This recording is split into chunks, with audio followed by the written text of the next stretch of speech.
I learned something about silence that Thanksgiving. It wasn't the comfortable kind that settles over a table after a good meal. It was the kind that presses against your chest, the kind that makes you invisible in your own home. I didn't bring the cranberry sauce this year. For 23 years, I'd made it from scratch, the recipe my mother taught me, the one with orange zest and a splash of port wine. This year, I brought nothing. My daughter-in-law, Jennifer, noticed immediately. She always did. She had that way of scanning a room, taking inventory of what everyone contributed, keeping score like life was some kind of competition. She was determined to win. "Margaret," she said, her voice carrying across the kitchen with that sing-song tone she used when she wanted everyone to hear. "You forgot the cranberry sauce? That's not like you." I set my purse down on the counter, the same counter I'd picked out when we renovated this kitchen in 1998. "I didn't forget," I said quietly. "Oh." She exchanged a look with my son David. He was carving the turkey, and he didn't look up. He never looked up anymore. "Well, I guess we'll just have to make do with the canned stuff I grabbed from the store. It won't be the same." But she left that sentence hanging there, like laundry on a line. My granddaughter Emma, 16 and sharp as a tack, caught my eye from across the kitchen. She was the only one who still looked at me like I was a person instead of a piece of furniture that came with the house. The house. My house. The 4-bedroom colonial on Maple Street that my late husband Richard and I bought in 1979. The house where I raised David, where I nursed Richard through cancer, where I'd lived every single day for the past 45 years. The house that somehow, over the past 2 decades, had stopped feeling like mine. It started small. It always does. David and Jennifer moved in temporarily after their wedding in 2001. "Just until they got on their feet," David said. "Just until they saved up for a down payment." 23 years later, they were still getting on their feet. At first, I didn't mind. The house felt empty after Richard died. Having family around seemed like a blessing. David was my only child, and I wanted to help. That's what mothers do, right? We help. But somewhere along the way, helping turned into hosting. And hosting turned into, I'm not even sure what to call it, existing in the margins of my own life, maybe. They took over the master bedroom within the first year. "You don't need all that space, Mom," David said. "And the guest room gets better light in the mornings." So I moved my things into the smallest bedroom, the one that used to be David's when he was a boy. I told myself it was temporary. The dinner table assignments shifted next. Jennifer liked to host, she said. She was better at entertaining. So I started sitting at the end of the table, the spot where we used to put the kids. Then, gradually, on holidays when they had Jennifer's family over, I'd end up in the kitchen. Useful for passing dishes, but not quite part of the celebration. I told myself it was fine. I was helping. I was being flexible. I was being a good mother. But this morning, something shifted. I was in the kitchen at 6 a.m., starting the cranberry sauce like I did every Thanksgiving, when Jennifer came down in her silk robe. "Oh, Margaret, you don't need to do that," she said, reaching past me to start the coffee maker. "I'm doing everything myself this year. Whole new menu. I found this amazing chef on Instagram, and I'm following her Thanksgiving spread exactly. Very modern, very elegant. I think it's time we upgraded from the same old traditional stuff. Don't you?" She said it kindly. That was the worst part. She wasn't being cruel. She genuinely believed she was doing me a favor, relieving me of the burden of contribution.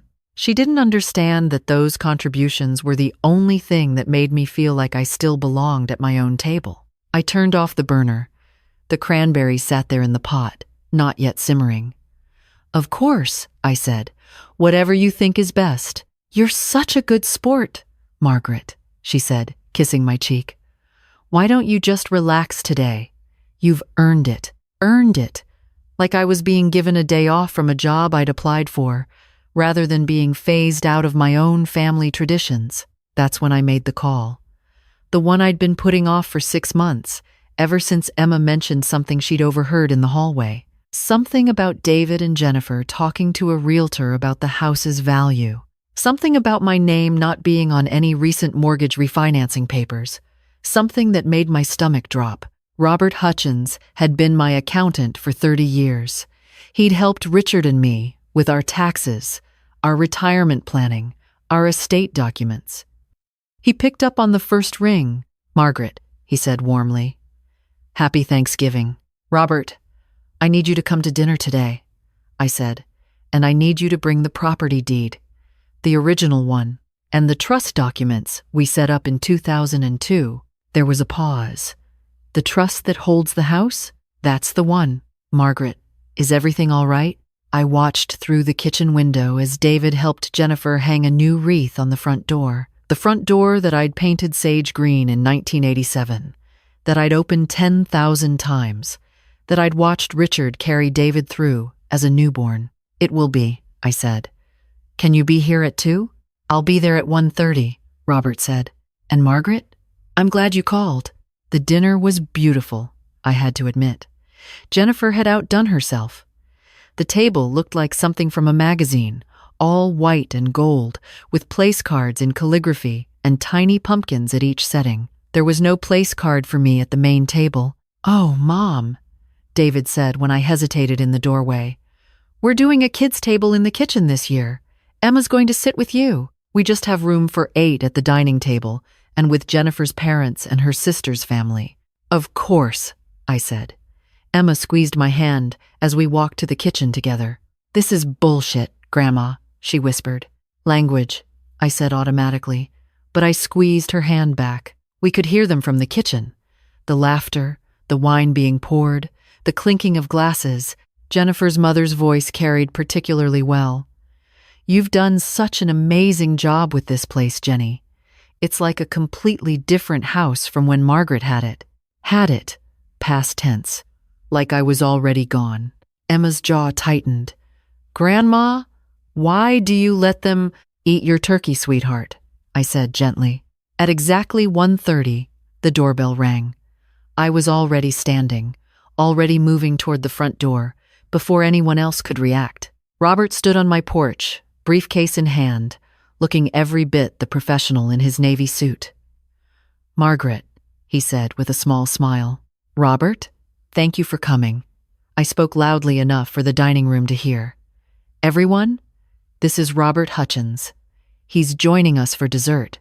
David appeared in the hallway, confusion crossing his face.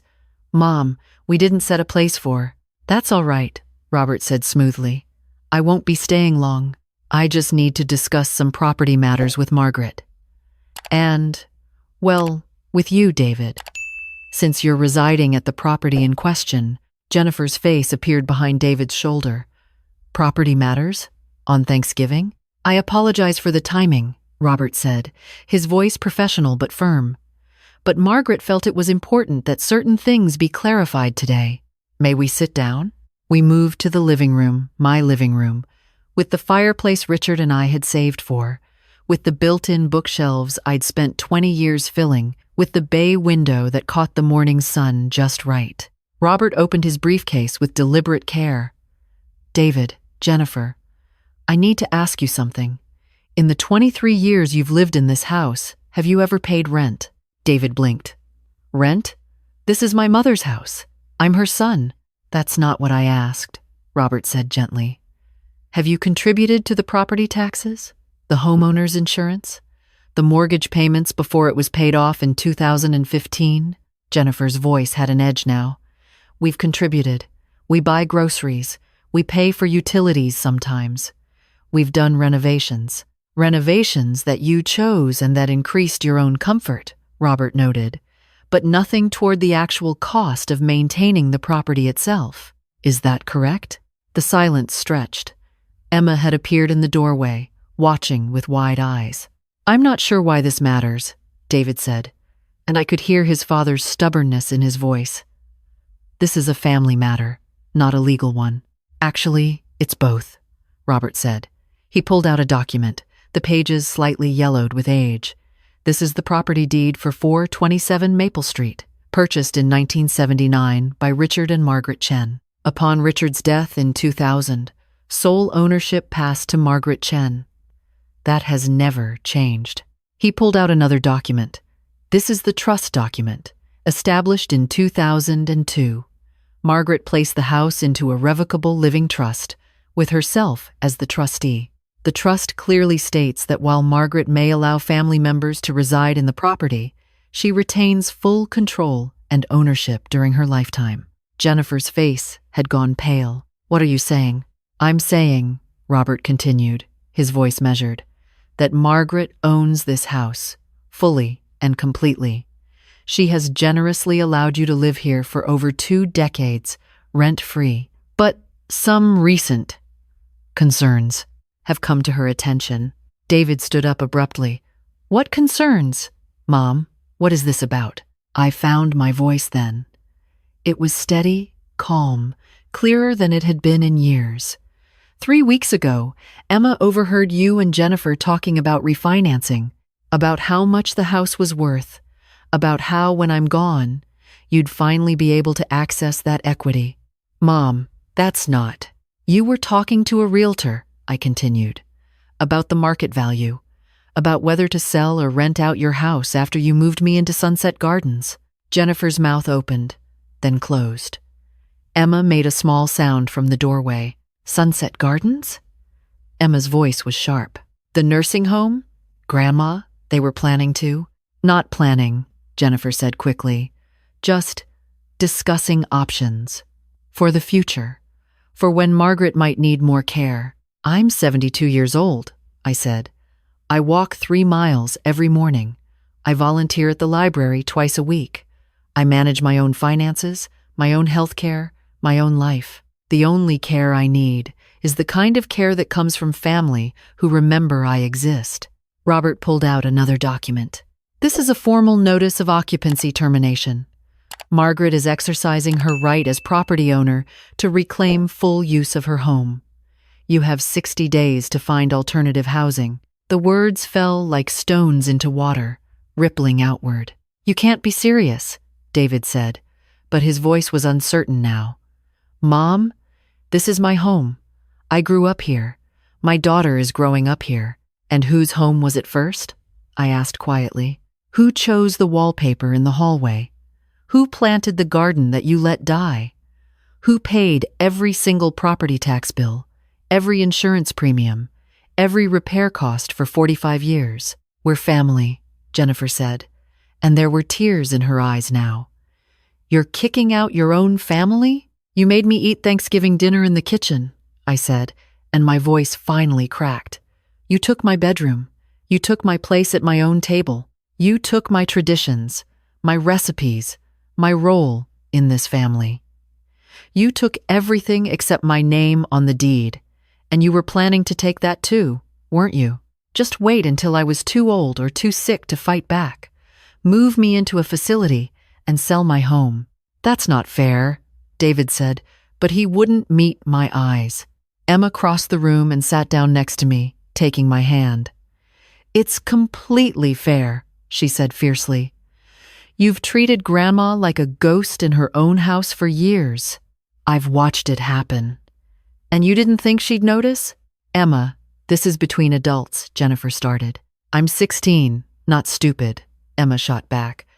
"I see how you talk about Grandma when she's not in the room, how you roll your eyes when she tries to contribute to conversations, how you make decisions about her house without asking her opinion.